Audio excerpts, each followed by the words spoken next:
Welcome to the Happiness Contribution Show with me, your happy host, Rosaria Cirillo. On the show, we talk about the various roles happiness plays in our individual lives and in business, and about the benefits that being happy brings. And we share knowledge and practices about what contributes to our happiness. Join me and my guests on this happiness journey together, and get involved by visiting our website at happinesscontribution.com.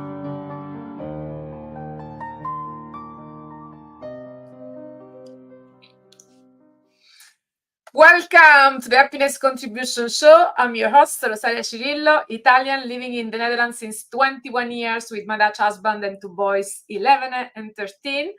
Energy, enthusiasm, passion, and love of learning are some of my key strengths, and I spent the past 20 years in various customer experience roles.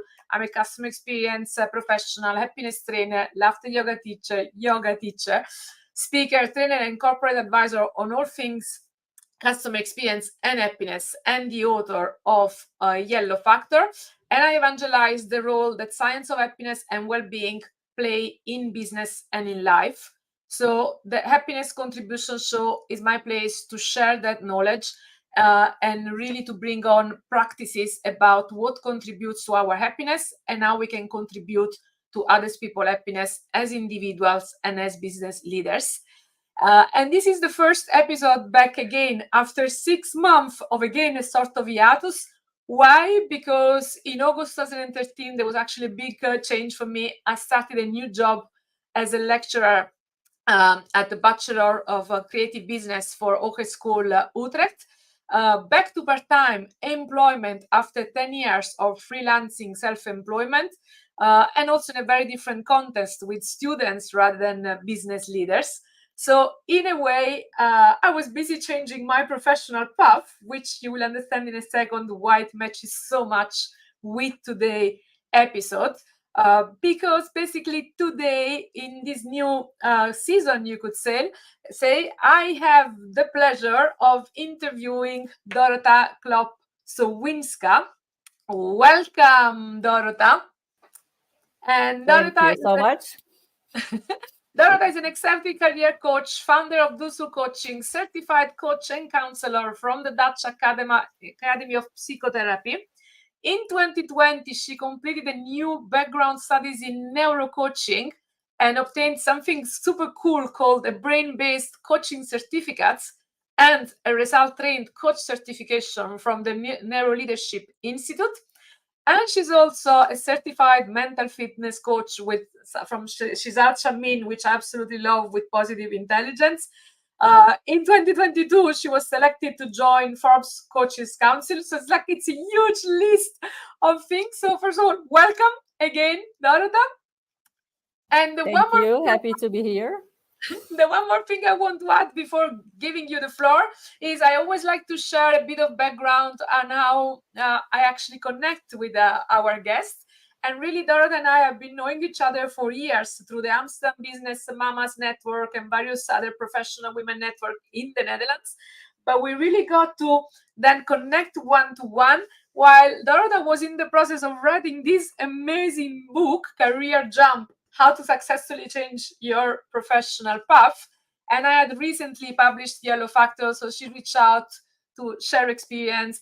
And from then on, it was just a very great connection, and we kept supporting each other as freelancers, making that world a bit less solo. And I also had some coaching session work.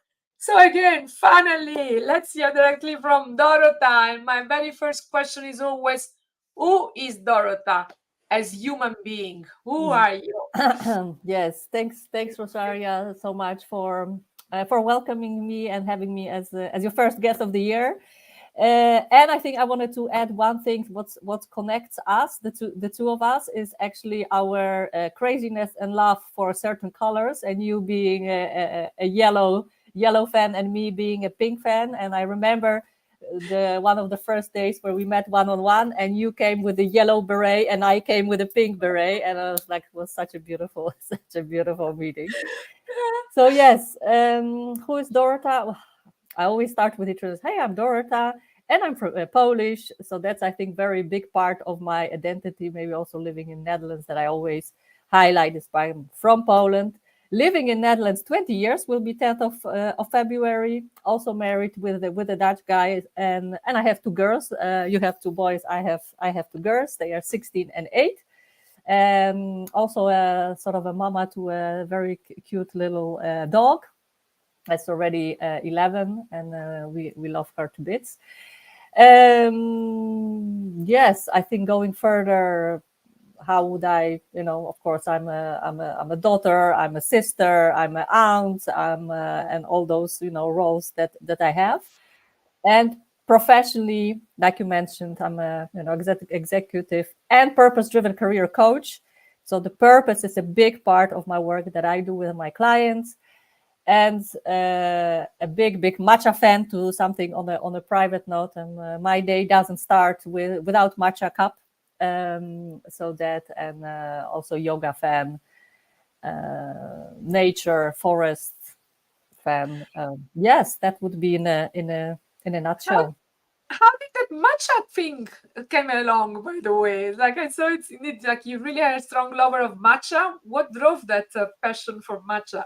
Yes, my passion for matcha was driven by stopping coffee and looking for something, for this happiness moment, for this indulgence moment in the morning, where I always had my cappuccino, cafe latte, and then for a couple of years I didn't have anything, just drinking just tea or water or something. And then one day I went to a coffee and I saw matcha latte, and I just said, let's try. And since then it was, love at first sight. And love at first taste, like. Yeah. So, and yes, connected to this, like, it's also, what is your definition of happiness? Yes, what's my definition of happiness? I was, preparing for the interview and looking at, the notes that I was thinking, answering your question. So I think for me, it's has two big aspects. One is the private, where it's like my family, but also connected with my, so being with my family, but also being in nature, in the forest specifically, doing the work that I love. But also within that, I always say, like, it's okay, what are those moments that I'm happy? It's like, okay, when it's my first matcha cup in the morning. So looking for happiness, of course, in these big things like, oh, yeah, I'm doing a really great job, I have a wonderful family, I'm healthy, and so on. But also seeking the happiness in the small moments throughout the day, like having my gratitude practice in the evening, having my cup of matcha in the morning, going for a walk in the forest, doing a yoga practice, so and linking that intention. Okay, that's my happy moment, which I, of course, don't always do. It's not like I'm this Buddhist that's saying, right? But I try to find the happiness in the small moments. Yeah, so like happiness in the small moment sounds like it's your definition of happiness. Really. Yeah. You mentioned also a number of elements, and I know you read my book because, like, you wrote back years back a lovely review as well. So it sounds what you mentioned already are definitely the nature element, and the gratitude is part of the smile. But anything else that you would say that are really elements that most contributes to your happiness inward? So what makes you happy? And I also call it outward. What are the yellow factors that you prefer to use to contribute to other people's happiness? So I've even rated some of them. I thought it was a really interesting exercise to rate for myself. But I think for me, if you're looking at the inward, there will be health, including mental health, and really the autonomy, and that's autonomy in my work, but also in my way of being or making my decisions, and nature. Yeah. That would be the main things. And also, no, that's on the outside, the external, that's the play. And I really love to engage with different kind of plays, like playing with my kids, whether it's like the board games. I really love the elements of play. But also I think the highest rated for me for the outside is the purpose. That's why I also call myself like the purpose-driven coach. And that's why I changed my career, because I was seeking that purpose. And that's going externally, this purpose, it's like, for me, the 10 is like really, really important. And so you also mentioned, like, got me on the play and the game boards with your kids, and I'm thinking, are your kids actually still playing board games? Because I can get mine to play board games anymore. No, they are. They are. Yes, they are. My husband not, sorry, not so much. He's not such a big fan, but me and my and both my girls, especially the older one, we play everything. You know, from Catan, from cards, from no, now of course none of the games come to my mind, but we play a lot of different climate evolution. That's a great game, very complicated. I don't know. It's really so Catan is also one of the few that they still play, but still, like, I had to start playing Monopoly, of course. I had to start playing Pokemon Go yesterday to, like, engage them again with them, because like they're just more in the screen. It could be different maybe with the boys, but but I think Catan is it's more of a strategic boys versus girls type of thing. So if those are all the elements that make you happy, I'm like, is there anything instead that gets in the way of your happiness? Are you ever sad or angry? Of course. Of course.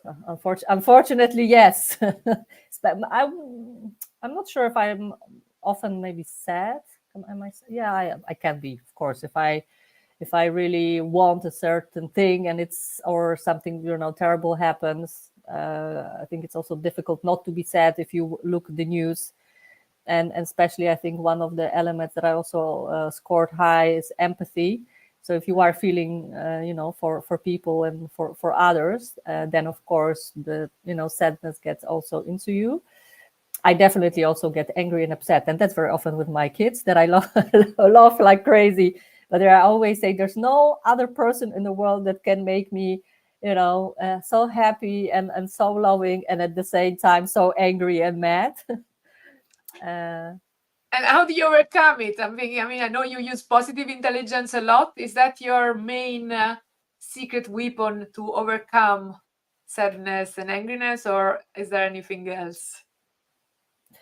Yes, sometimes just leaving the room, going to the outside, and and stopping myself there and there, and thinking of this, what Shirzad always says, the putting the hand on the stove. So how long you want to sit with a hand on the stove, and especially with sadness, right? With anger, it's like comes immediate reaction. You're angry, and then you cool off and say, okay, now let's go back to the happy moment and the happy mindset. But with sadness, of course, you can stay there longer and keep on burning yourself without even noticing what's going on. So always I'm thinking in the metaphor, like, okay, am I now burning my hands, making myself feeling sad? And like I had my group coaching call this morning with my clients. And someone shared that they were rejected for the job that they really, really, really were hoping to get. And I also said, well, it's okay to feel sad. It's okay to feel, well, ships. It's really hurts.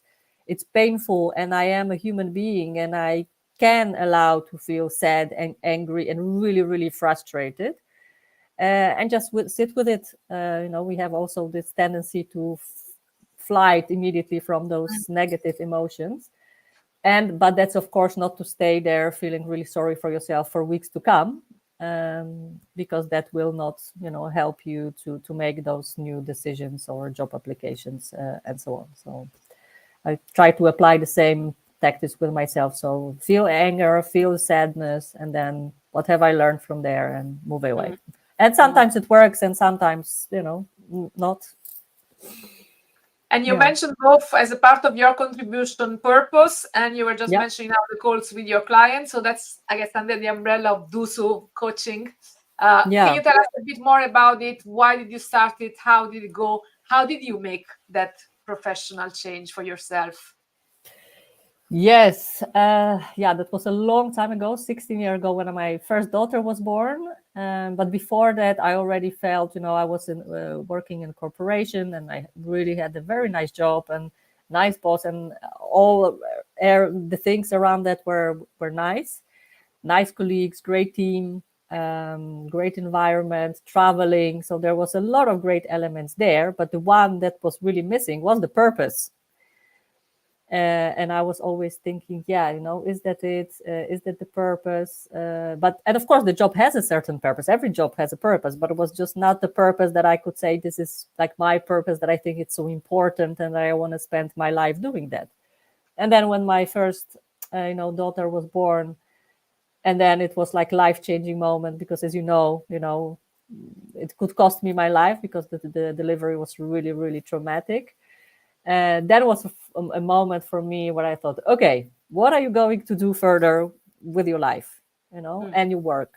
You want to continue, or do you want to step out of it and look what else is possible?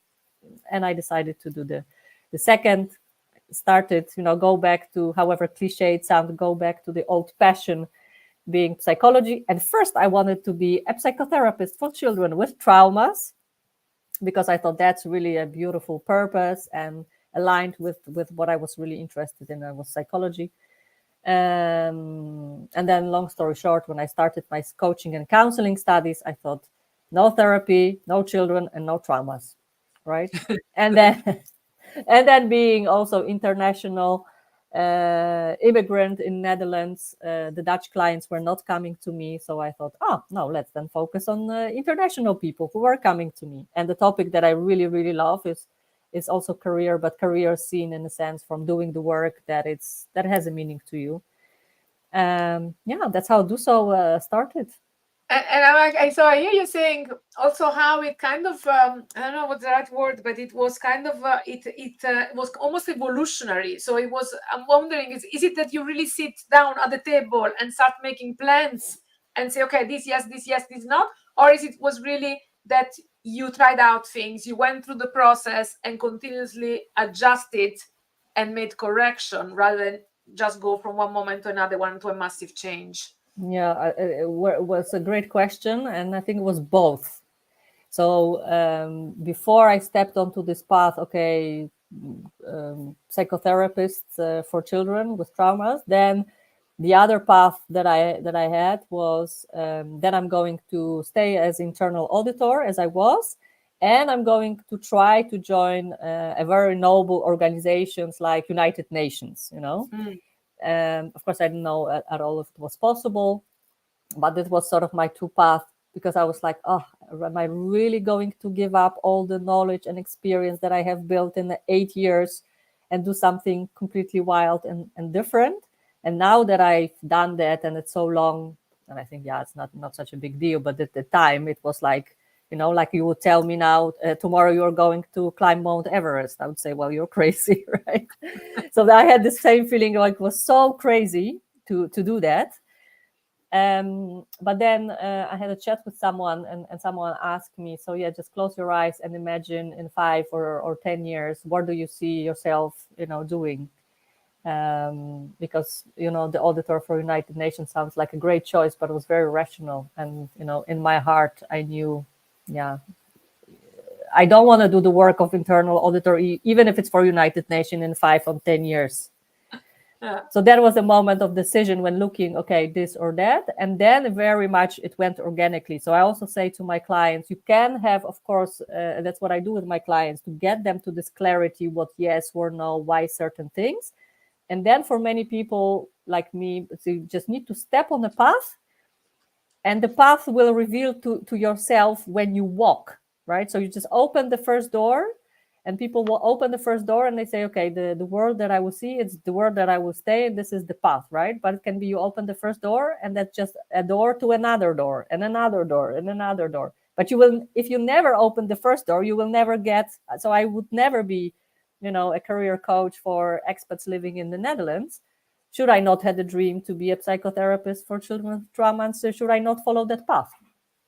And also, so there are two things I'm thinking back in your book. There are two things that I really love. One, I'm just going to read it also as a quote, where you also, when sharing the story of your birth and everything in your first part of the career, that you say, I do not regret my initial choice, though. After all, each of my previous decisions brought me to where I am today. Exactly. Which so much resonates with me, because I also feel like there's always a path, in everything that we do across our life, it comes with us. And I'm like, I realized that there is one part of also your book that I really like, and that's the parent adult child model with the transaction analysis, where I really realized your psychotherapy background, because like I had myself some psychotherapy where this model was used, but for me, what I never linked it also is to the career choice. So, and that's what a bit I saw in there is like, you took that element that you studied because of the study that you did initially, thinking you would go for child trauma, but then you applied very appropriately to the career. Yeah. And that's also because you tried that path. Otherwise, you would not even know about this model. Yes. Correct? Yes. Or, yeah. do you recognize that?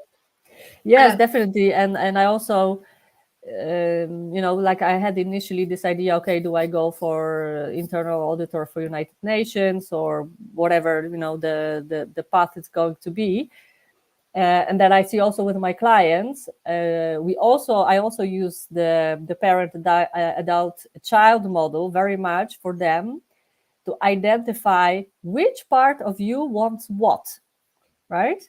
And that you are making a decision based on a good advice from yourself. So very often you can say, well, the parent, my critical parent, wanted me to be the internal auditor, right? Because it was something already that I done, was a safe choice, was a rational choice, right? Was a successful choice, where it's United Nations, sounds really very noble and great.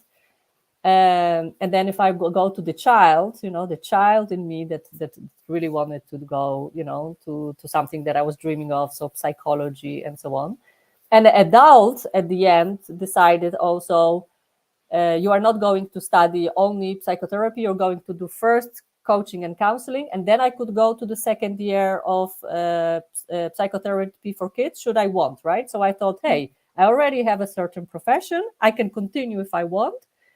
And so that's what I do also with my clients. Okay, if they have different options, okay, do I stay in the job or do I change the path? And I say, which part of you wants what? And that you actually made the adult decision, what is it that you want? Not that you must, not that you have to, not that you have to please anyone, but also not this sort of a child, I'm going to, lie on the beach and drink margaritas. Can be, right? Travel the entire world, You still have to make it work. For me, it was also fascinating also to read back now, reflecting on my choices. So we often have all those voices, whether within us or also just next to us. So I had my mom as a nurturing parent, continuously going for all my 10 years of freelancing. Why do you stay freelance? You should really go and get a job and be secure, blah, blah, blah. And my father he passed away, but he was a teacher, and for his entire life he had been telling me, you should be a teacher, you should be a teacher, you should be a teacher, because that's the best role possible for an female, blah blah blah, and it's really for you. And then I rebelled to it, so I realized in your connection also the child that you can either please or rebel. And I was like so rebelled towards it that I just didn't even consider it for the past 20 plus years. Until then, I organically almost moved to it by starting with guest lectures at university and then training to business, and then realized, oh, actually, I really love this. But I never even allowed myself to explore it because of that rebel child. I was like, no. So yes, that's a great thing that you're mentioning, because I see also very often with my clients, that made a certain decision. It starts very often with decision to choose a studies. So, and they sometimes there are people who very much in depth know from when they're a child, I'm going to be a pilot, or I'm going to be a doctor, or I'm going to do this, right? But a lot of us, like me, I don't know how about you, but like I just didn't have a clue. Right. So I just followed my girlfriends and it's like, okay, that looks like a cool university. I'm pretty good with math. Let's just go for economics. Right. But a lot of, clients of mine have a choice where is the parents are saying like, yes, go to be accountant or go to be a doctor or something because, it pays well. It will make you successful. So it's a sort of a nurturing, safe choice.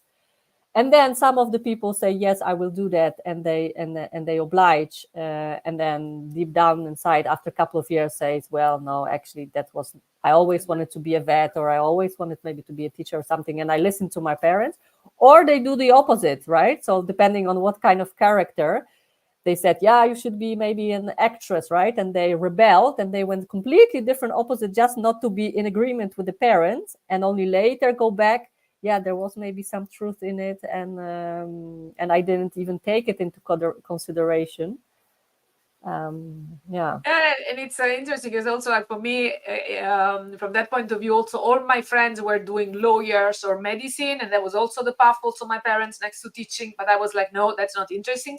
My passion was philosophy and psychology, but then I was like, but what am I gonna do with it? So I also went with economics, because I was like, there, I think at least I can really understand the word, and then I can have really a job. But then actually I came back full circle, because now I'm also in my entire old roles in economics and customer experience, I was always looking at the side of happiness. So how does psychology and needs and all of that plays a role, and then back to the science of happiness. So ultimately it's now kind of combining it. But so what do you think gets in the way of people finding their path and leading a fulfilling career choice? Is it all those external voice, or is it something else as well?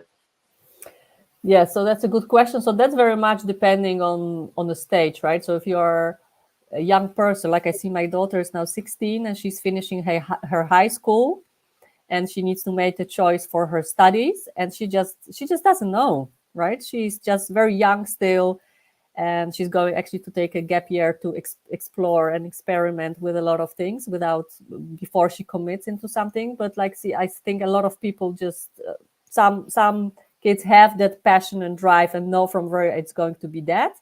There are those blessed people who know that, and a lot of us just don't know. And sometimes intuitively we make the right decisions and sometimes wrong, right? But if I look at my clients who just then took maybe not the wrong decision, but took a decision that now they say, okay, I would like to go back because that's not the path that it's making me fulfilled. And there are a couple of things, right, that make that's stops them. And the first is lack of clarity, right? So they do not know the vision of what could be an alternative career vision. So very often that's one of the first steps that I do, is create the clarity for having the vision. What could it be? And sometimes after that, or sometimes people have the clarity, and the next step is, okay, now I know that I want to be a vet, or I don't know, marketing manager at the Red Cross or something, right? Then say how easy or difficult it is to get from the place where I am to the place where I want to be. And sometimes, very often, the path, I always say, how much enthusiasm do you have for a certain vision, and how easy or difficult it is to get there. And very often, the path that have our highest enthusiasm are also the most difficult to follow, right? So if you are a finance manager and you want to go to, I don't know, HR, or you want to go to marketing in a very different industry, now it's going to be difficult path, to get there, to get that role. And the question is, how much resilience, mindset, how hard are you willing to go through short-term pain to go to this long-term, thing that you want. And sometimes people are just not, they think they are, but when we start the work, you see that they are not willing, sometimes not able, sometimes not willing to put in sometimes the hard work, because it means reaching out to people, getting rejections. If they do not open the doors, you go through the window, right? Goes very much. It is hard work, and it's also confronting. Like, you have to Yes. be indeed willing to go through the rejection, and not taking it personally, but learn from it and adjust. Yeah. So how do you think people know when they actually have found a path to a fulfilling career? So how do we know when the path we are on is the correct one? Yeah, I think you just feel it. right? So that's not that's not what you know. And I think that's very often people get it wrong. It's not about knowing, right? I always say your passion, it's not where your head is. Of course, everything is head, but like, no, it's not where our rational mind is. It's where you feel with your heart and with your stomach, right? You have the gut feeling. And I think I also write in my book is that somehow along the way we lost the connection. We cut ourselves off from our heart and our body, and then you come to coach, and then only through rational thinking you want to get to this passion. But I say, well, it's not the path to get there, right? It's about getting to this deeper. And then the question is, do you trust yourself to, if you have this feeling, and intuitive, to say, hey, that's the path and I will follow it, right? Because there is no guarantee. We do not have a crystal ball to look into and say, that's a great choice, right? And sometimes it's like I said, knowing something theoretically, it's like, okay, I'm interested very much in psychology. Let's just go with this psychotherapy for children with trauma, and then only through going and experiencing, you can really feel in your bones, in your heart, in your stomach, is that the path for me, right? You just feel it and you say yes or no. Like I felt psychotherapy, traumas, I just felt it's not for me. I always thought, because till today I love to read psychological books and going really into the depth of psyche of a person, but as a work, I say no. I prefer, I'm much better coach than I would ever be a therapist. And linked to that, I mean, do you think that actually there is just one path, and in that path everything needs to be perfect, matching, and everything needs to feel great? Or so there might be multiple paths, and even when we are in a path that feels great, there might still be some pebbles, and we just need to learn to accept and also deal with the pebbles on a path. Yes. What's your vision on that? I think there are some people, maybe lucky, or that they say, well, there is this one path, right? And they know this, have this calling from very, very often it starts early on, or somewhere, in the young adulthood, where say, well, I have a certain calling and feeling, and that's going to be a path, right? The thing is also, not everyone needs to have, I would love that everyone has a job that they are passionate and it's their purpose, but it's not everyone needs to make purpose out of the work, right? It's also very often, when I see with my clients, is they just want to do the job that they are good in, but they also need the right environment. And very often it's a toxic environment or toxic box that makes them unhappy in a workplace, right? So it's much more complicated than only doing the job that you love. You can do the job you love and you do it in a terrible place. It will completely spoil the whole experience, right? But going back to the question, it can be for some people that it is one path.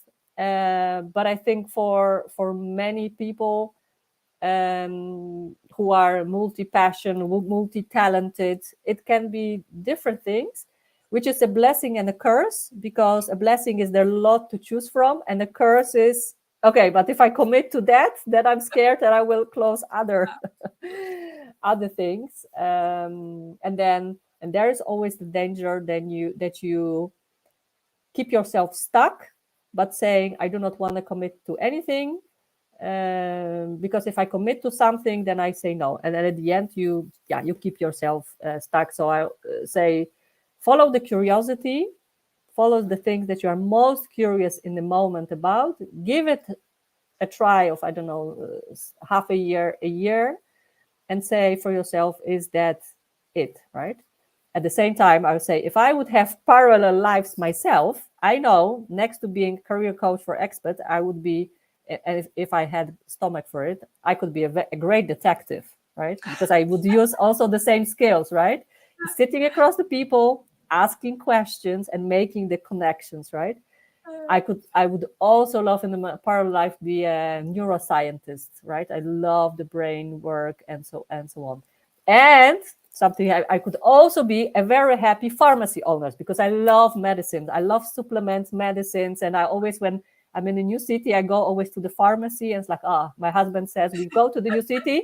Say, here's the pharmacy for you, right? You go and visit. There is one thing I didn't know about you. Yeah.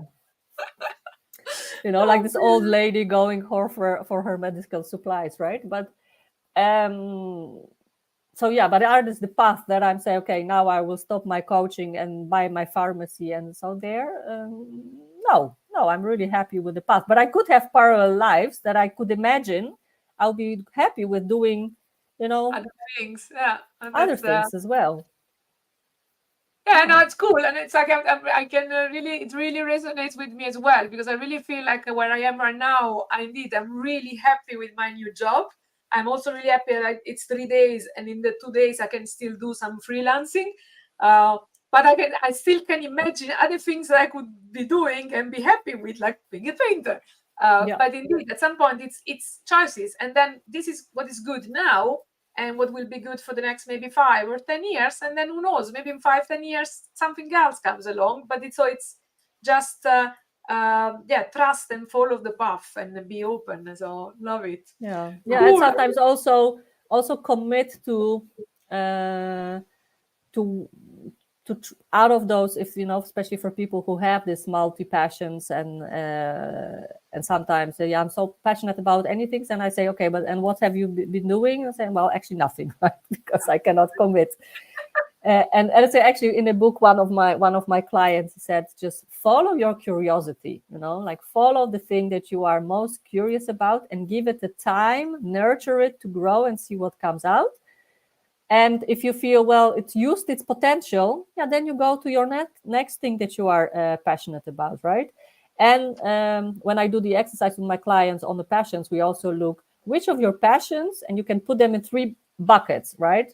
Which of your passions are eligible to be considered for your career, right? So it could be, I don't know, psychology or marketing, or or a certain industry, like people are crazy now about sustainability.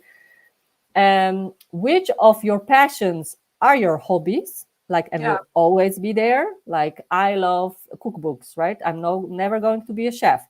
I love crocheting, right? Doing some handworks. I'm never going to start a shop with my crocheting things. Like, it will stay as a hobby, right? I love matcha, but I'm not going to open matcha store. Maybe one day I will, actually. Maybe, right?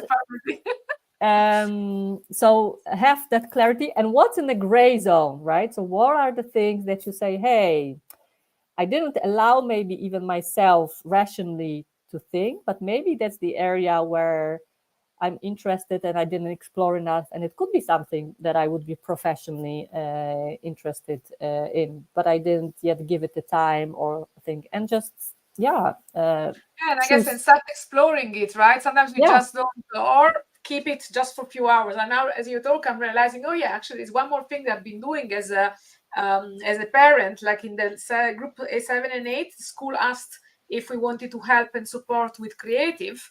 So last year I went, it's just 1 hour every Wednesday, but then you facilitate this creative session with the kids. And this year it's I'm doing a skill painting, drawing and painting a la Herman Broad. And it's being super fascinating. But I'm like, would I want to teach those group 7 and 8 kids all my day long? Absolutely not. But at 1 hour a week, that's just perfect. So I'm exploring it. I am enjoying it while I'm doing it. And I also know that that's not what I would want to do all the time. So exactly. But So if I tried it, I would not know.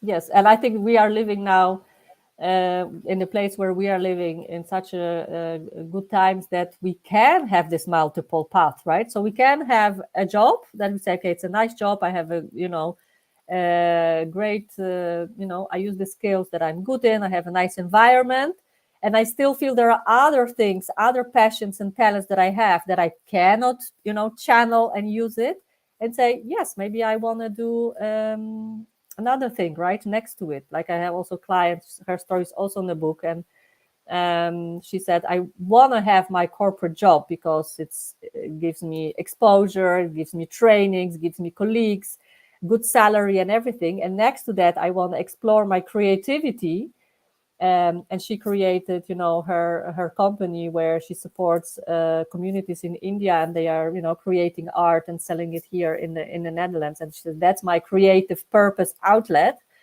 And that's, how I'm happy to keep it. So it doesn't have to be the one and only path to make you happy and fulfilled. Cool. Nice. We could go on and on and on for long, but we are now coming to the closer. So I have few fire rapid question, like the one that you can answer as fast as possible, as short as possible, before we come to the closure question. So the very first rapid question is, which book changed your life? Yes, my own book, Career Jump. So much for the self-promotion. Now I want to know, how did it change your life? I guess it did. How did it change your life? Because it was a big step for me in saying what I want. I realized if I want it badly enough, this mindset, yes, you can, in that sense. And cool. Yeah, my whole story. Yeah. Cool. Something that people often get wrong about you. Yes, that I am serious and reserved. Okay, and you're not. I'm not. Last show that you binged and loved. Yes. Oh, it's my guilty pleasure. It's Married at First Sight Australia. Oh, I don't know this one at all. Is it on Netflix? No, it's on Videoland. That's really like my now I don't even know Videoland. I need to figure out where is this Videoland. It's yet another channel on mine. Yes. Oh, I'm actually looking at The Flash right now with my oldest, and it's like, it's really, I can't stop. What's on your nightstand? What's on my nightstand? I'm reading on a like a private site. I'm reading De Camino. It's like a Dutch written by a Dutch lady thriller in the background with about a war in former Yugoslavia. So that's pretty heavy. Actually, yeah. Book to read. And on on a business side, I'm reading The Quiet Leadership from David Rock. Really like the book, and I did actually my studies were from the NeuroLeadership Institute. From the founder is David Rock, and the other is Getting to Yes. Yes, on negotiations. That's my topic for this year. How do you choose which book to read? Like, I thought I also always have multiple books at the same time. I'm like, oh. I think very often my clients are also inspirational, like whatever, they challenges and so on. I say that, yes, let's get some more support. But I'm just like, that's one of the things maybe I didn't say about myself, about who am I. I'm like crazy, even more crazy than about matcha and yoga and everything. I'm crazy about books. Everywhere. We have so many things in common. Oh boy. So fill in the blanks. To me, happiness contribution means. Yes, being a good like family member, like being good for my family, staying there and showing up for my family on one hand, and just doing my work that I do for my clients. And then the final closing questions. What can you still do as an individual and as a leader to increase your own happiness contribution, both inward and outward? What is the one thing? What can I do myself? Yeah. I think I chose for myself last year. My main theme was working on empathy, and especially on my self-empathy, because I can be very empathic towards others, not always so empathic towards myself. And this year my topic is explore. So it's all about exploring, curiosity, this embracing that mindset. So I think being a better person, if I approach things from like, oh no, I'm not going to do that, from like, oh yes, let's be curious what happens if I do that. Yeah, that's, I think, will make me a better person, better leader, better coach, mother, wife, sister, and so on. And what is your final golden nugget that you would like to share with the audience? Yes, I have written it down, and I just had a look at my note. is that you can do so much more than you think. And that's something my coach tells me, say, Dorota, you can do so much more than I think. And that's something I tell to my clients, because I see them through my eyes and I see, oh, wow, you're so talentful, you're so skilled. If you could only see yourself through my eyes, then, that magic would happen. So I think that's the nugget. You can do so much more than you think. Thank you. Where can people reach and find you if they want to know more or they want to work with you?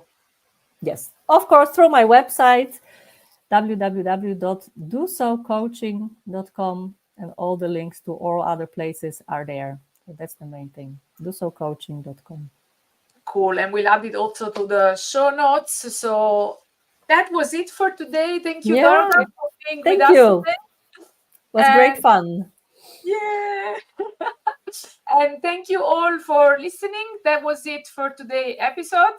I am Rosaria, and I'm committed to bringing more happiness into the world, one student at a time by sharing the science of happiness, and one customer and employee at a time by empowering companies to achieve growth, productivity, and profits by cultivating happiness. If I can be of any help or support for you and your company with my keynotes, sessions, and training programs, I would love to hear from you, so get in touch. In the meantime, keep following our podcast, taking care of your well-being, and connecting and radiating from the heart. Thank you, and until the next episode.